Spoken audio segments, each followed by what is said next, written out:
hate inconsistencies. Okay, so what am I talking about this time? What are we going to ramble about today? Today we're going to ramble about the Penguin. And let me just say before we get started, heavy spoilers inbound, because I'm just going to just run through the entire plot line of this show. So if you're still here, you've already watched it. If you're still here, you don't care. Nobody come at me with spoilers in the comment.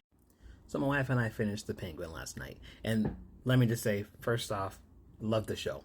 Great show. Kept me engaged the whole time. Me and my wife were sitting there theorizing, trying to figure out how the show was going to end, how he was going to get out of everything he was doing. Great show. Colin Farrell is great, as per usual, because, again, people have talked about how you don't recognize that that's Colin Farrell unless you know it's him, because of just how well he embodies this character.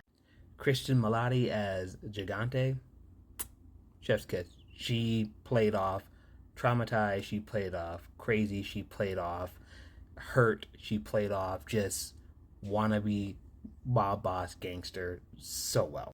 And then shout out to my boy Renzi Feliz. Those of you who maybe don't know him, like the first thing I recognized was like, I know this kid. Where is he from? He's from The Runaways, so now he's crossed over to both different universes, right? So shout out to him because he did wonderful in the show as well. But I do have my gripes with the show. What are those issues? Well, is it the excessive violence? Because I'm not a huge violence fan. No, there wasn't that much. There were some surprising shots, but, not too many. Was it Renzi stammering? It got annoying sometimes, but it was part of his character development. I was really hoping that by the end of the show he would get out of that by being around the Penguin, but he didn't. Literally all the way up to the end, he was still stammering, but again, not that big a deal. It's part of his character. Is it the fact that the Penguin is the luckiest person in the freaking world? No. But when I tell you that irritated me, when Sal just died of a heart attack, are you kidding me? No. What bothers me is, yes, and when I say this, I completely understand. The show is called The Penguin. The show is about Oswald Cobblepot and how he becomes the big-time gangster he is and the threat to Batman he will be. But that's my issue. Where the frick is Batman? Before y'all come at me in the comments, let's be real. The stakes in the Penguin TV show are way higher than the stakes in the Batman movie. And also because of what's set up in the Batman, it is inconsistent to the overall narrative of what Batman in his quote-unquote second year is currently doing. They already showed us that this man was already monitoring the gangsters of Gotham. So he's already monitoring them, and now there is a power vacuum. A power vacuum that is created by the fact that Falcone is ousted, then murdered for being a rat with the police department and getting Salvatore Maroni locked up. With this power vacuum, that is basically reigniting a huge gang war between two rival families on top of the city already being in turmoil, and most gangs come out of the idea of that they are quote-unquote for the people in their city. Where is Batman?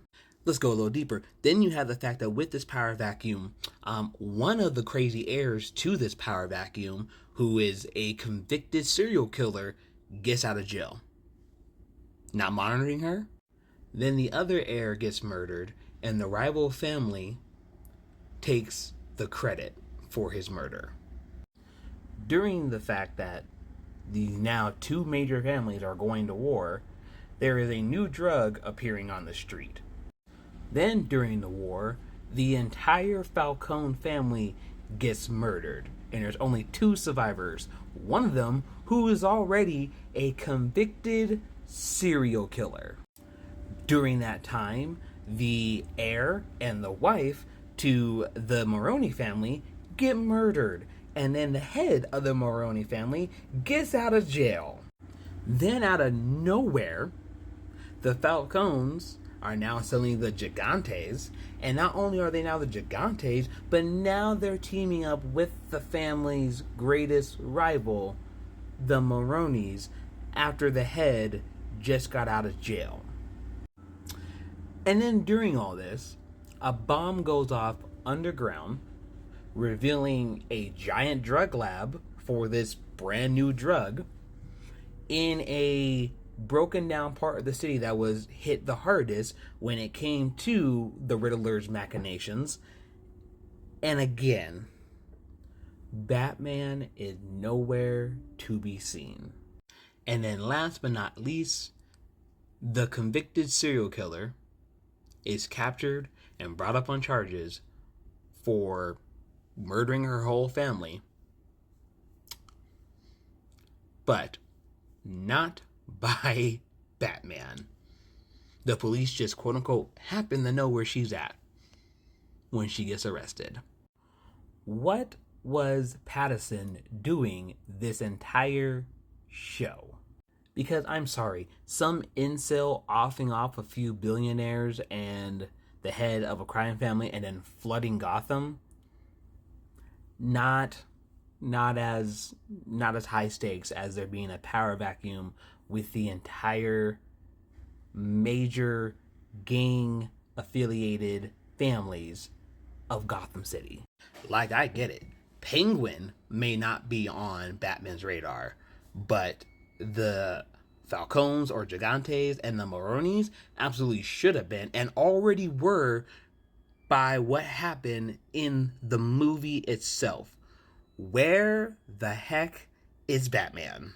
And I get it. I did not come into this TV show expecting to see Batman. I read all the interviews and what they were talking about. This is supposed to be a Penguin-focused TV show. But the Penguin is a Batman villain. And while this has great writing and great pacing and a great story, so it's not comparative to what Sony has been doing with the Spider-Man villains, it's almost as close when you consider that in this case, Batman does exist in this world, and Batman has already been shown to be involved into all the happenings going on with the gangs that are out there. So where is he? And then it's even worse that the last shot of the TV show literally is zooming out into Gotham, and you see the freaking bat signal go off. Why? At that point, why even bother? Why even bother reminding us that Batman still is in this universe if you weren't even going to have him show up once?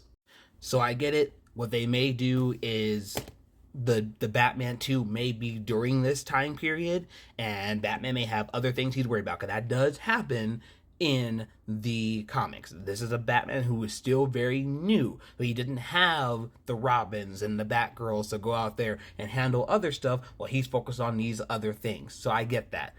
Unfortunately, this is the hole they wrote themselves in. Anyway, that's just my little gripe. Loved the show.